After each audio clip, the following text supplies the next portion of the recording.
بسم اللہ الرحمن الرحیم۔ السلام علیکم۔ پروگرام روشنی کے ساتھ آپ کا میزبان شکیل اختر حاضر خدمت ہے۔ سلسلہ کوثر کے 3 کتابوں پر ہم نے گفتگو کی۔ شیخ محمد اکرام کی تحریر کردہ یہ کتاب، جس میں برصغیر کی پوری تہذیب اور تاریخ بڑی خوبصورتی کے ساتھ سمودی گئی ہے۔ ان میں ہم نے پہلے آب کوثر پہ گفتگو کی، پھر دوسری کتاب رود کوثر پہ گفتگو کی، اور آج ہم گفتگو کر رہے ہیں موج کوثر پر۔ ہمارے ساتھ شریک گفتگو ہے ڈاکٹر عبدالباسط مجاہد صاحب، جن کے تحقیق پر اور تاریخ پر بڑی گہری نظر ہے، اور گزشتہ 2 پروگراموں میں آپ کو اندازہ ہو گیا ہوگا کہ کس قدر آسان اور سہل طریقے سے کتاب کی مندرجات آپ تک پہنچائے۔ اور ان کے ساتھ حسب معمول ہمارا فخر مہربان جناب افتخار عارف صاحب۔ تو آئیے اس کتاب پر گفتگو کا آغاز کرتے ہیں۔ عبدالباسط صاحب، ڈاکٹر صاحب، پہلی بات یہ ہے کہ آخر اس کتاب کو کیوں پڑھا جائے، اس کی ضرورت کیوں پیش آتی؟ جو ہمارے پروگرام دیکھ رہے ہیں وہ جاننا چاہیں گے کہ جہاں بہت ساری کتابیں، اس میں اس کتاب کی کیا اہمیت؟ اصل میں سلسلہ ہے، سلسلہ کوثریہ کہا جاتا ہے اسے۔ تو جو آب کوثر سے سلسلہ رود کوثر تک پہنچا، تو یہ اب جو موج کوثر میں ہے، اب یوں سمجھ لیجئے کہ ان کا قلم موج میں ہے، اور جو یہاں سے انہوں نے جس نقطے سے شروع کیا ہے وہ سید احمد شہید جو ہیں ان سے گفتگو کو وہ شروع کرتے ہیں، ان کے جو رفقا ہیں ان پر بات کرتے ہیں، اور پھر وہ لے آتے ہیں ہمیں سر سید کے پاس، اور سر سید کے بارے میں ہمیں بتاتے ہیں، اور سر سید کے ساتھ ساتھ پھر جو سر سید اسکول ہے، جو لوگ منسلک ہیں سر سید سے، ان پر گفتگو کرتے ہیں۔ پھر وہ آ جاتے ہیں کہ سر سید کا جو رد عمل ہے، اور پھر جو جدید یہاں پر علم الکلام معرض وجود میں آ رہا ہے، اس رد عمل میں جو شیخ محمد اکرام شامل کرتے ہیں، وہ اکبر الہ آبادی کو اور شبلی نعمانی ان کو شامل کرتے ہیں، اور پھر یہ سلسلہ آگے لاتے ہوئے وہ پھر اقبال پر بات کرتے ہیں، عبید اللہ سندھی پر بات کرتے ہیں، اور یوں ہمیں وہ جو ایک منظرنامہ ہے انگریز کے آ جانے کے بعد، اور اس کا مسلمانوں نے کس طرح سے رد عمل کیا اور کیا کیا منزلیں طے کیں، تو وہ یہ ایک سلسلے کی کڑی ہمیں نظر آتی ہے۔ پہلی کتاب انہوں نے مسلمانوں کی آمد سے اور سلاطین کا دور، اور دوسرے میں مغلوں کا دور، اور آپ اور میں اور ناظرین سب جانتے ہیں کہ مغلوں کا زوال ہے، اور پھر نو آبادیاتی نظام آتا ہے، اور انگریز یہاں پر آ جاتے ہیں۔ تو اس وقت یہ سارا جو سلسلہ چلا اس دور میں وہ کیسا تھا، یہ سارا انہوں نے بہت ہی خوبصورت کمکموں کی شکل میں ہمارے سامنے نظر رکھ دیا ہے، جس کی اس روشنی میں، جیسے کہ پروگرام کا نام بھی روشنی ہے، ہم سمجھ سکتے ہیں کہ کیا ڈیولپمنٹس ہو رہی تھیں، اور کیا جو نئے مباحث آ رہے تھے، اور اس پر کس طرح کی بحثیں ہو رہی تھی۔ فی زمانہ طالب نصاب میں یہ کتاب کتنی ضروری ہے؟ میں سمجھتا ہوں جس کو تاریخ سے مس ہے، جس کو اپنی تہذیب کو سمجھنا ہے، جس کو ادب کی چاشنی سے کچھ لگاؤ ہے، ان سب کے لیے از بس ناگزیر ہے یہ کوثریات کا سلسلہ۔ افتخار صاحب، پہلے بھی میں نے گزارش کی تھی، اور ادبی اعتبار سے، یعنی ادب سے آپ سے بہتر کون جانتا ہے، پڑھنے والوں کو کھینچنے کا جو جب ڈاکٹر صاحب نے شیخ صاحب کا تعارف کرایا تھا، تو انہوں نے فرمایا تھا کہ شیخ محمد اکرام کی شہرت جس کا آغاز ہوا تھا وہ حکیم فرزانہ سے ہوا تھا۔ غالب پہلے، پھر شبلی، اور یہ سب کتابیں جو تھیں وہ پہلے لکھ چکے تھے، اور پھر وہ اس طرف کو آئے۔ تو ان کی تحریر بہت ہی 2 باتیں ہیں، اس میں کہیں الجھاؤ نہیں ہے، کوئی تصنع نہیں ہے، بہت رواں تحریر ہے۔ کہیں جیسے ان کے زمانے میں علم، مثلا ابوالکلام آزاد ہیں، وہ ان کے غالباً ان کے ہم عصری ہوں گے کم و بیش، مگر ان کی زبان سمجھنے کے لیے 2-4 فرشتوں کو بلانا پڑتا ہے، اور وہ بھی مشکل سے سمجھ میں آتے ہیں۔ آسان زبان، سہل، بہت رواں، دل میں گھر کر جانے والی، اور جو شاید میں سمجھتا ہوں کہ سب سے بڑا احسان ان کا یہ ہے کہ بغیر جانبدار ہوئے یہ آپ کے دل میں تحریک پاکستان کو راسخ کر دیتے ہیں اور نافذ کر دیتے ہیں۔ شاہ ولی اللہ محدث دہلوی رحمۃ اللہ علیہ ہماری تاریخ کے بہت بڑے آدمی ہیں، اور میرے خیال میں علمی تاریخ کے تو شاید سب سے بڑے آدمی، یعنی میں پوری طالب علمانہ غیر ذمہ دارانہ بات کہہ رہا ہوں، مگر دعویٰ کر رہا ہوں کہ وہ ہماری پوری علمی زندگی کے سب سے بڑے آدمی ہیں۔ تو شاہ ولی اللہ محدث دہلوی پر جیسی انہوں نے گفتگو کی ہے اور جس طریقے سے ان کے رسائل کا تذکرہ کیا ہے، اور پھر ان کے جانشینوں میں جس کا ذکر کیا گیا کہ حضرت شاہ اسماعیل شہید، اور پھر عبید اللہ سندھی، تحریک جو ہے جو تحریک جہاد ہے، سید احمد شہید، یہ سب کا پس منظر انہوں نے بیان کیا ہے۔ پھر آئے ہیں سر سید ہماری تاریخ کے بہت متنازع آدمی ہیں۔ ہم اور آپ جو یہاں بیٹھے ہوئے ہیں، ہم یہاں نہیں بیٹھے ہوتے اگر سر سید نہیں ہوتے، اور اگر سر سید نہیں ہوتے تو یہ جو ہمارے تاریخ کے بنیاد گزار ہیں شیخ حضرت علامہ محمد اقبال اور قائد اعظم محمد علی جناح، ان کے بارے میں بھی تامل سے گفتگو کرنی ہوتی۔ سر سید بہت بڑے آدمی تھے، اور اللہ نے سر سید کو بہت بڑا دل دیا تھا، اور سر سید چاہے تہذیب الاخلاق ہو، چاہے ایک چھوٹی سی بات آپ سے عرض کروں، صوفیہ ہی کی دین ہیں یہ حضرت حاجی امداد اللہ مہاجر مکی ایک بزرگ ہمارے تھے، جو حضرت علاء الدین صابر جن کا کلیہ شریف میں مزار ہے، ان کے سلسلے سے، تو پروردگار عالم نے ان کے ہاتھ پہ 2 بزرگوں کو ان کی شاگردی کا ان کو اعزاز حاصل تھا، اور ایک شاگرد ان کے تھے جو مولانا محمد قاسم نانوتوی رحمۃ اللہ علیہ، جو دیوبند کے بانی تھے، اور دوسرے شاگرد تھے جن کا نام تھا سر سید احمد خان، جو علی گڑھ کے بانی تھے۔ تو جو دونوں سرچشمے ہیں علمی، وہ تصوف کے خانوادے سے سامنے آئے۔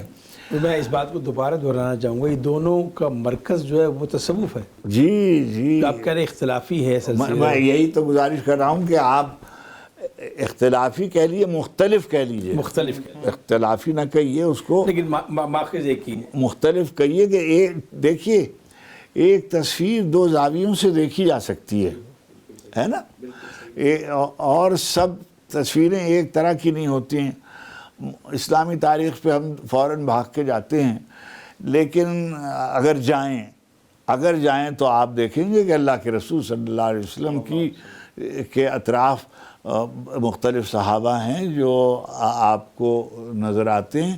اگر آپ ان صحابہ میں دیکھیں تو بعض کسی خصوصیت کا مالک ہے، ایک اور جو ہے وہ دوسری خصوصیت کا مالک ہے، تو یہ ہوتا ہے، اور دونوں کا جو ہدایت ہے وہ مرکز ایک ہے، سرکار دو عالم صلی اللہ علیہ وآلہ وسلم ہے، قرآن حکیم ہے، اور یہ جو زمانہ ہے اس میں بھی یہ صورت احوال دوسرے سر سید سے بہت خوبصورتی سے گزرے ہیں۔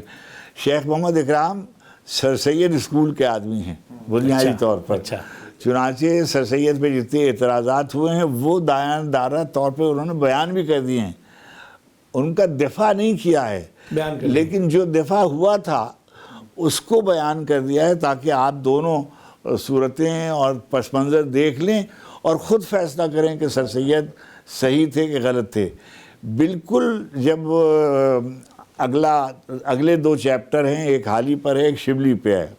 مثلا میں شبلی میرے ہیروز میں ہیں، میرے ممدوح ہیں، بوجو ندبۃ العلماء اس کا سبب ہے۔ اچھا، لیکن سر سید کے گویا حلقہ اثر میں یہ دونوں بزرگ ہیں۔ حالی پر شیخ محمد اکرام کا زور نسبتاً زیادہ ہے، اس لیے کہ وہ ماڈرنسٹ بھی ہیں اور ٹریڈیشنلسٹ بھی ہیں۔ شبلی بالکل ٹریڈیشنلسٹ ہیں ان معنی میں، اور وہ کلام کے وغیرہ کے آدمی ہیں، یہ جدید تعلیم کے آدمی. بالکل اسی طریقے سے جو چھوٹے چھوٹے بعض اسکول ہیں جن کا ذکر کیا جانا چاہیے، جیسے دیوبند کا مدرسہ ہے، جیسے سر سید کا علی گڑھ مسلم یونیورسٹی ہے، جیسے دارالعلوم ندوۃ العلماء ہے، جیسے مدرسہ اسلامی فرنگی محل ہے، جیسے غفرہ مآب کا دبستان ہے، اہل تشیع کا دبستان ہے. ان پہ بہت اچھی گفتگو کی ہے. یہاں تک کہ جب ہمارے زمانے میں آتے ہیں تو حضرت مولانا ابوالعلا مودودی پر بھی ان کی گفتگو ہے، ابوالکلام پر بھی ان کی گفتگو ہے، سلیمان ندوی رحمۃ اللہ علیہ پہ ان کی ایسی گفتگو ہے، حالانکہ وہ ان کے یعنی شبلی اسکول کے آدمی ہیں، مگر ایک فقرہ ہے جو میرے دل سے کبھی جاتا نہیں ہے. انہوں نے لکھا کہ شبلی کے حلقہ تلامذہ میں سلیمان ندوی بھی تھے اور عبدالسلام ندوی بھی تھے اور ابوالکلام آزاد بھی تھے اور وغیرہ وغیرہ. پھر ایک فقرہ انہوں نے لکھا کہ جس گلشن کی خزاں کا یہ عالم ہے اس کی بہار کیسی ہوگی. اچھا، یہ کہہ کر انہوں نے جو خراج عقیدت شبلی کو پیش کیا ہے، میں سمجھتا ہوں کہ خورشید الاسلام کا ایک فقرہ شبلی کے بارے میں کہا جاتا ہے کہ شبلی پہلا یونانی ہے جو ہندوستان میں پیدا ہوا ہے نا. اس کے بعد آگے فقرہ لکھنا، یہ شیخ صاحب نے لکھا کہ جس گلشن کی بہار کا یہ عالم ہے. اچھا، سلیمان ندوی، عبدالسلام ندوی، یہ سب ایک ایک کتاب کا موضوع ہے. ان کی ایک ایک کتاب جو ہے وہ زیر بحث آ سکتی ہے. غیر مسلم مورخوں کا ذکر کیا ہے، مستشرقین کا ذکر کیا ہے؟ نہیں، ذکر استفادہ کیا ہے، سب کا ذکر کیا ہے انہوں نے. اپنے یہاں کوئی ایسا مورخ ممنون نہیں ہے. نہیں. دیکھیے، بعض ابھی بحث اور طرف نکل جائے گی، مگر یہ کہ وہ انگریزی پر بھی اتنی ہی دسترس رکھتے تھے جتنی آج کل کے ڈاکٹر صاحب سے معذرت کے ساتھ جملہ مترجمہ یہ ہے کہ موجودہ زمانے میں تاریخ پڑھانے والے لوگ نہ سنسکرت جانتے ہیں، نہ ہندی جانتے ہیں، نہ فارسی جانتے ہیں. ظاہر ہے کہ جب آپ سیکنڈری سورسز پر آپ کا انحصار ہوگا تو کس حد تک آپ حق بجانب ہوں گے اپنے نتائج فراہم کرنے میں. تو ہمارے زیادہ تر یہی وجہ ہے کہ پاکستان بننے کے بعد قیام پاکستان پہ گفتگو ہو رہی ہے، قائد اعظم پر گفتگو ہو رہی ہے، لیاقت علی خان پر ہونی چاہیے، یعنی یہ نہیں ہے کہ ہونی چاہیے، مگر جو اصل ہے پھر اقبال پر جیسی گفتگو شیخ صاحب نے کی ہے، سبحان اللہ پڑھنے سے قابل ہے. اور یعنی ایک الگ کتاب کا موضوع ہے، مگر اقبال پر شیخ صاحب نے بہت ہی اسی میں موضوع کو سمجھتا ہوں. اچھا، ایک سوال آپ سے ضروری ہے، میں پورا استحقاق استعمال کر کے اجتماعی طور پہ میں آپ سے فتویٰ صادر کروانا چاہتا ہوں. تاریخ اور تہذیب پڑھنے کے لیے ادب کتنا ضروری ہے؟ ادب سے آشنائی کتنی ضروری ہے؟ اکثریت کو دیکھا گیا، ڈاکٹر صاحب میرے ساتھ تائید کیجیے گا، کہ وہ مورخ بہت اچھے ہیں، وہ پروفیسر بہت اچھے ہیں، ادب سے بالکل پیدل ہیں. دیکھیے، ادب جو ہے وہ بہت ہی بنیادی ماخذ میں ہے، اور شیخ محمد اکرام کے ہی ایک معاصر تھے جن کو آپ والی نسل جو ہے اس نے فراموش کر دیا. ان کا نام تھا خواجہ منظور حسین. خواجہ منظور حسین جو تھے وہ علی گڑھ کے سے تعلق رکھتے تھے. واپس آ کر یہاں گورنمنٹ کالج میں انگریزی کے استاد تھے. تو انہوں نے کتابیں لکھی، اور مثلاً انہوں نے تحریک جد و جہاد جو تھی اس کو اپنے ادبی ماخذ سے نکالا تھا، اور اس میں کہ کون سے شاعر جو تھے اردو کے جو جن کو آپ برا بھلا کہہ کے نظر انداز کر دیتے ہیں، کون سے غمزہ کیا ہے تو ناز کیا ہے تو ظلم کیا ہے، یعنی غزل میں جو اصطلاحات وضع ہوتی ہیں وہ دراصل ان کے کیا معنی تھے، وہ انہوں نے حضرت شاہ اسماعیل شہید بریلوی رحمۃ اللہ علیہ کی جو تحریک جہاد تھی اس کے، تو وہ کتابیں اس طرح کی کتابیں لکھی نہیں گئیں. ایک جملہ اور آپ سے کہوں، یہ بات مہمل ہو جاتی ہے جب آپ کہتے ہیں کہ سر سید اور حالی اور شبلی اور اقبال جو ہیں ہمارے بنیاد گزار ہیں، ان کو پڑھے بغیر نہ آپ کی تاریخ مکمل ہے، نہ آپ کا ادب مکمل ہے، نہ آپ کی تہذیب مکمل ہے۔ کیا شیخ محمد اکرام صاحب کی یہ تینوں کتابیں کسی نصاب میں شامل ہے، کسی یونیورسٹی یا کسی اور اسکول یا کالج کے نصاب میں شامل کی گئی ہے، اور نہیں کی گئی تو کیوں نہیں کی گئی؟ میں آپ کو عرض کروں کہ ایم اے تاریخ اور اب بی ایس تاریخ جتنی جامعات میں پڑھا جاتا ہے، ان میں جو بنیادی ریکمنڈ کی جاتی ہیں کتابیں وہ اس کا یہ حصہ ہیں بالکل۔